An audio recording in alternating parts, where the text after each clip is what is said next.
Welcome to the Conversion Disorder Podcast. I'm Rob. And I'm Scott. This is all about the hidden costs of acquisition marketing. Hello! So this week we are talking about outsource horror stories.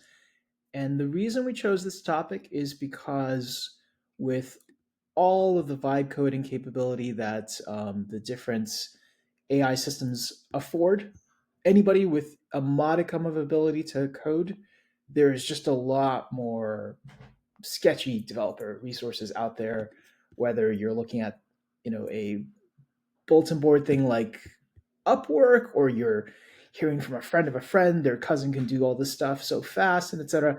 But there's just a price to these things, right? So we're going to talk about some of the experiences we've had, and I promise you we're not talking about you. It just sounds like it because so many people have had kind of the same experience.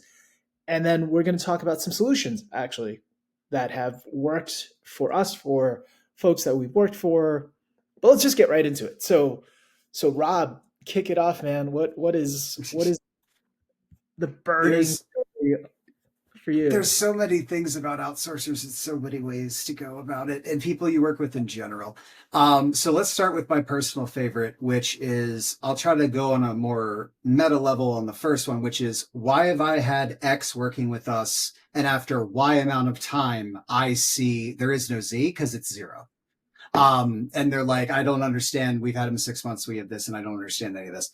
Some people literally do that for a living. Like some outsourcers legitimately just go, let's get 10 of them. And hey, this one left me here for 5 months and I only have to send an email. Awesome. Those people do exist. I'm not saying that they are all of them by any means, but wow, are there so many?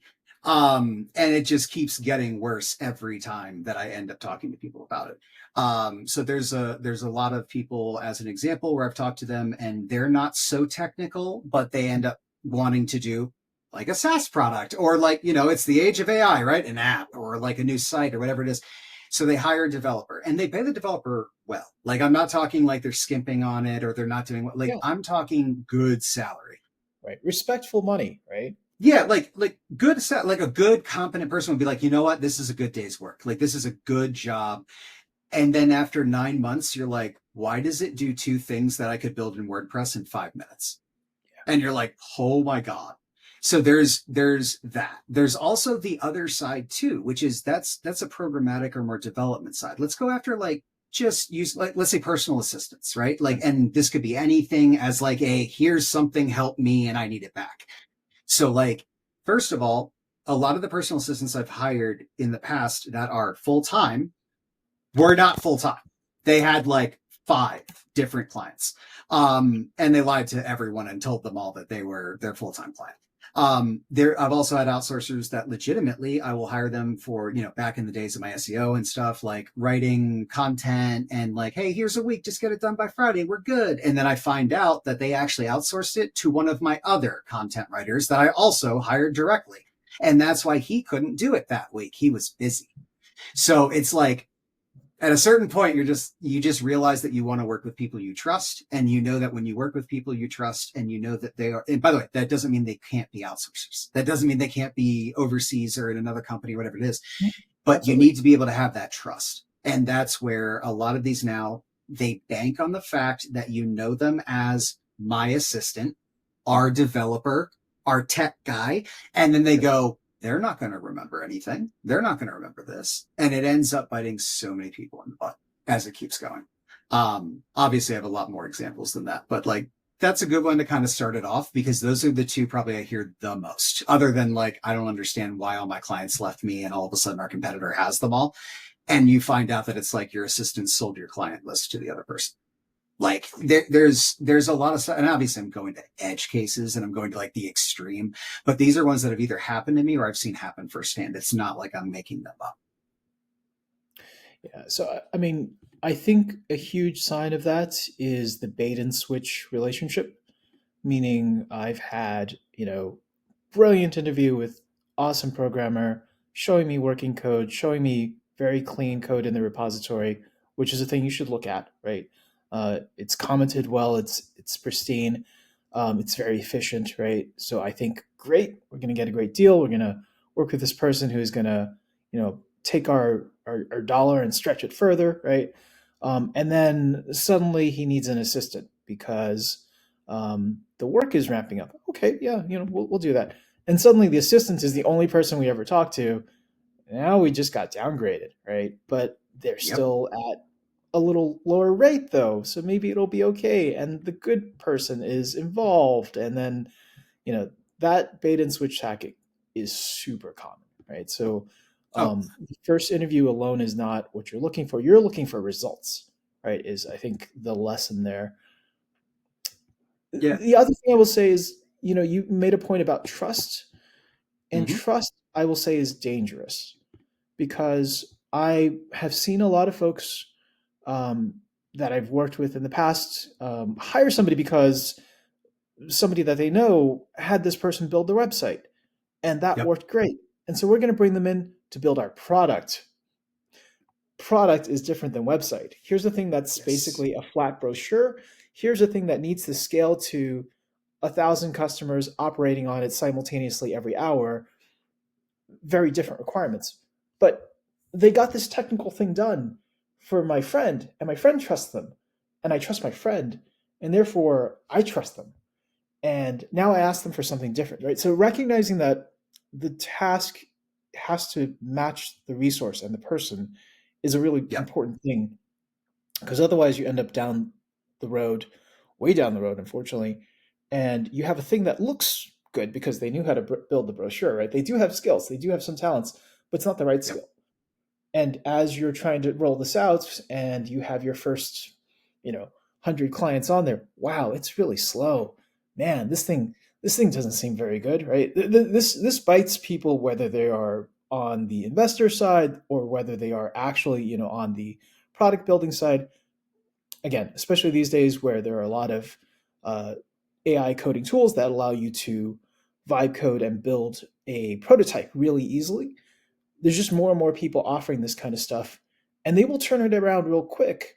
It doesn't mean that you should give them the full contract, and it does mean that, especially these days, you have to check in quickly. You have to check in frequently, right, for expansions, for etc.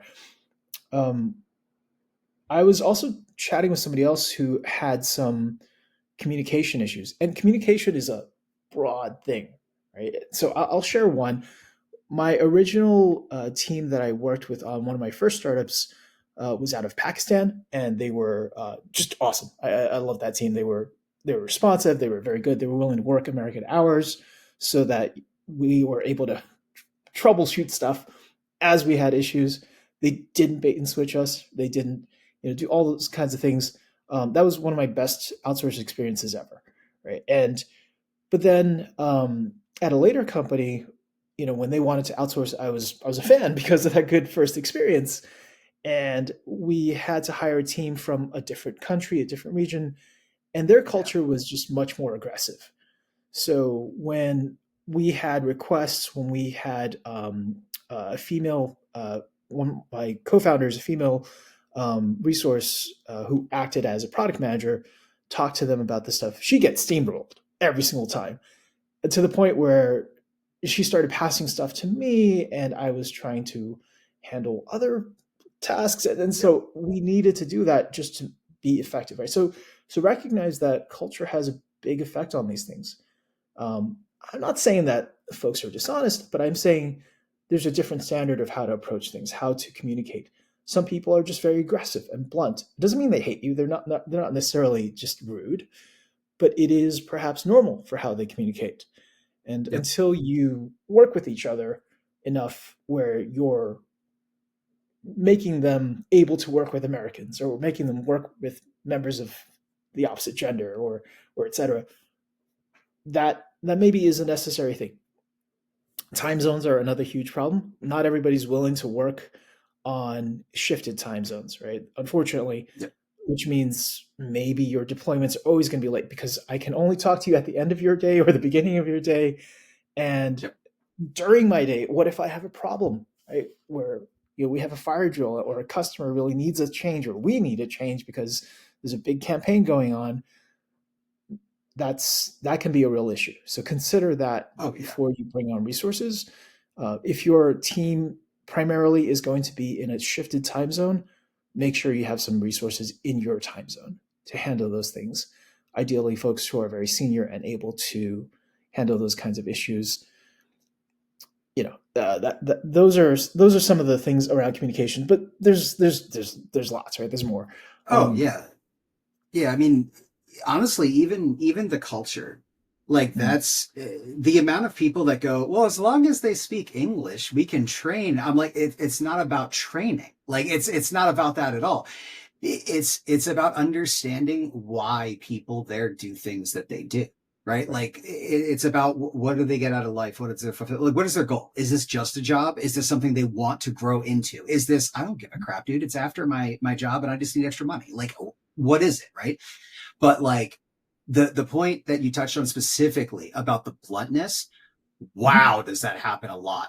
And it's just the culture. It's just the fact of with the culture, some people are very direct, and to other people the directness is offensive or is aggressive, and they're just like, why are you yelling at me? It's like their voice isn't even elevated. Like they're right, literally just being direct. They're not going out of their way to go, I know you meant well, and I understand that you were, by the way, you were on the right track. Instead, they're just like, no, that should be 7. And you're like, awesome. We said less, did more, got more accuracy. Like, this is great. And then they're like, wow, you were very direct. Like you were, but direct is just what they thought. Someone else that doesn't understand that might see aggressive, or they might see, they were mean to me, or whatever it might be. But the culture is such a big thing outside of ours too, because just because you speak the language doesn't mean, like, say you speak the language and then take a call from like Texas and then Southern California, then New York, then Florida, and then Wyoming. Have fun. Like it's, if you have stereotypical accents, you can't even say, oh, you speak English. Like a lot of that changes even within our own language. And right. that's just, I'm saying our own because, but like with everything else, cultural plays a huge part in that, because remember what they believe that they should be saying, like we do, right? Like I'm going to say this, I'm going to do this, I'm going to be extra respectful and say, sir, and do that. If that's not a thing in their culture, it might not translate to anything else they're doing with you. They might not understand it. It might not Right. be a thing. Doesn't mean they won't do it, but it's one of those things where that disconnect at some point is going to be like, oh, that's why this isn't that big of a deal, or why this is a big deal. So it's all about whether or not you think your company culture Yeah. is okay and good enough within your industry that you can meld that together. And some people will take that way too much. They'll think about it as, here's someone that's in our job doing X, Y, and Z, and I don't want to do this, that, or the third. And by the way, I can't even communicate properly and they don't understand this. And it's like, yeah, did you see what you said to them? Like, you're not even giving them the same amount of information you're giving your coworker, and they're also your coworker. So there's a lot of that in general. And I know I went a little hard in the beginning with the trust, but like it's also just the aspect of like, think about the interviewing we do right now. There are literally tools I'm getting ads for that say, don't know how to code. Just open up our app and we'll literally just tell you what to say on the interview. We'll literally just listen and tell. And I'm just like, you think I can't tell? Like, you really think I can't tell that it is like, and But you then the echo statement. right, Like, but you code, right? And right. there are lots of folks who are hiring who don't have that. Um, Exactly. just to go back to the communication for a second, there's also the other cultural issue, which is the opposite of aggressiveness, which is somewhere between pride Appeasement. and appeasement. Yeah, where it's always good. You're always right, Mr. Customer, and but then nothing gets done, or the thing that gets done is wrong. It's the thing that they thought that you wanted, but there were no questions during the process. Yep. So this, in some ways, is easier now because I think more people have had practice working remotely, even with other Americans or other folks who speak the same, literal same language and same culture. Yep. And so we've gotten better though, because even though Rob, you and I, work together on stuff all the time, I will jot out an outline with Yep. details, like some critical things to make sure that it is absolutely there for you in writing. Maybe I'll sketch a diagram and send you the picture of the napkin or whatever, right? Those Yep. kinds of things are practices that are now becoming more common because, again, people have been working remote more thanks to the pandemic. Um, Yeah. but those practices were not that common. And I think it was a big source of issues. So take those communication tools and then I would say almost double them, especially with folks from a different language, different time zone, different any of those, right? Because you want it to be successful. You want to make sure that your execution is as excellent as possible.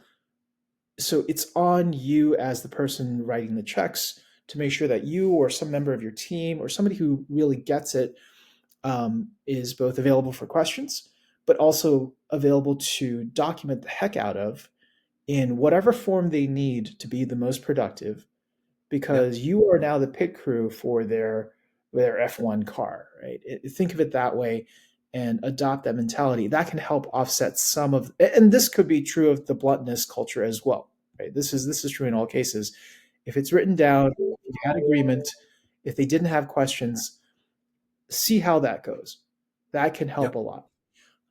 If you're not able to do those documents and so on because you're just not that technical, go into an LLM and give it the persona of a programmer, give it the persona of a technical product manager, and Yep. tell it, here's what I want. What am I missing? Have it Yep. interview you, right? And the things that you produce out of that can be a really good resource for that purpose. Oh So yeah. let's keep going on the solutions front. What other things can help here? Yeah. So there's a couple things. So first, I do want to expand a little bit on the LLM portion you mentioned, because obviously, I do a lot of agentic, but also, one of the biggest things that I gave to a friend offhandedly, like I'm literally just walking, I gave him a voice memo. I'm like, type this into GPT, see what it says. But it's helped him a lot. And the prompt was basically just, I have an idea. I am not a technical person. I need to explain this to my technical person. This is the language that he says he understands, and these are the levels of kind of things that he understands according to him. Coding language. Yeah, coding language. Sorry, it's like JavaScript, whatever it is. And I'm just like, okay, so after that, I want you to just brain dump. Like turn on your transcription and just start talking like you're talking to me. Like, okay, bro, here's what I want. I want this to work this way, and I want it to do this, and I need this. Ramble. Just ramble. And then at the end go, I need these thoughts organized, and I need the stuff that is not pertinent to a programmer to be put in a second section that says like elaboration or like details or like original thoughts or whatever it is. And the first one is like, we're going to create this. It's going to require this. This is what we think it needs. This is that, right? But you're a non-technical person. You've explained your concept and idea. The LLM is, let's just say, bridging the gaps on what it can confidently bridge the gaps on. It's not going to, I mean, it might hallucinate a couple things, but like it will kind of put it together and be like, okay, if he says users need to do projects, then assuming that the project should belong to the user, right? So like it can do light connections like that, but it's not just coding. So if you change that prompt a little bit, you change it to, I'm sending this to someone we're working with. This is what they do full time as a job. This is what I deal with them for, and this is their title. Ask me 5 questions you would think they would ask me if they received the following email. And that has saved my butt more than I have literally counted, because it's always something that I assumed was correct. And it's something that I assumed they knew the answer for. But I never thought that I had to define it, because I wasn't getting to the next step yet. And then I started getting back to those emails and going, holy crap, that's why they never got back to us about X, Y, and Z. It's because I never actually said, here's the roadmap, here's this, here's that. So like having it think out your own process is good, but also these are people you're giving it to, that you're paying. Do you want to hand them something and have them waste your money if you don't give them a complete job to do? Like you're only shooting yourself in the foot. Especially if So you're not going to talk to them for another 8 hours, right? So right. And some people don't even talk to their devs for a week. Like they're just like, let's check in on Friday. And you're like, okay. But yeah, a lot of that but let's talk about other solutions, right? So there's obviously check-ins. The concept of check-ins is, do you trust what they say? Do you trust what it is there, especially in the beginning, right? But there are certain ways of doing check-ins that kind of force it along. And that's, so one of the ones I do is I usually do Monday, Wednesday, Friday. And this is whether I'm the one being held to it or holding someone else.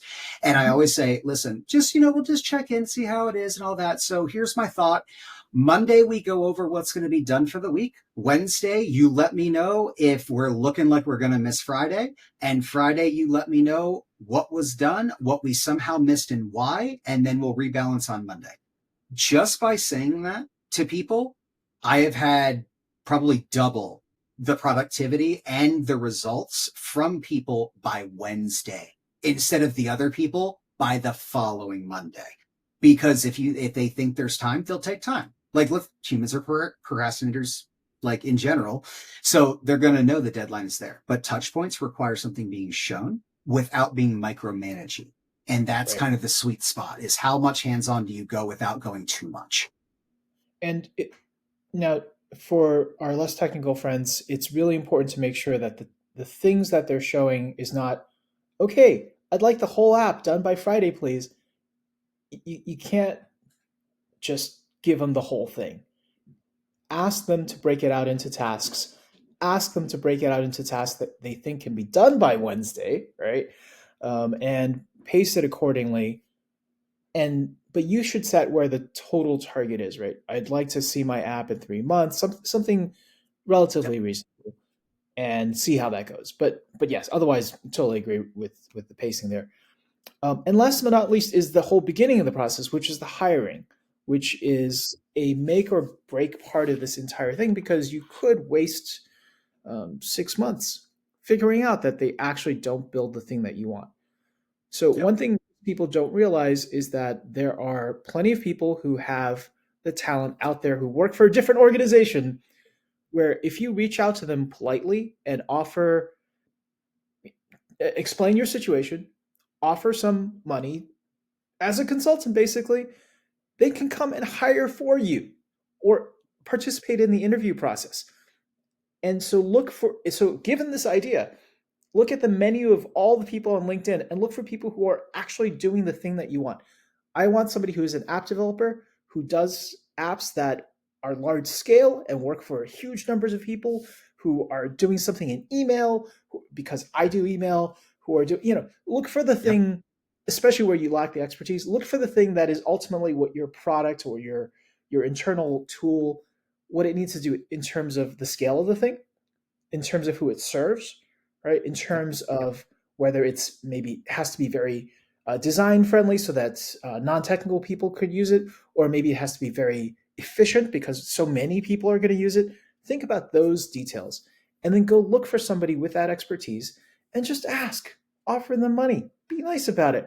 It won't cost you that much, but you will save a huge amount in the long term because they're the ones vetting the outsourced resource. And like is very good at recognizing like. They will save you tons of Yep. time faster than you could possibly do it yourself. And so combining that maybe with a virtual assistant to qualify the resumes given the criteria that the expert says, well, we're looking for these things, right? And then last but not least, just last tip before we go, there are certain profiles in developers outside of the actual coding and et cetera that is really good. Look at their GitHub. Make sure that they have a public repo that where they're working on stuff. See if they've checked in code every week or did they check in code once in 2004. There's a big difference there. You do want somebody who is regularly producing code. That is a very good sign.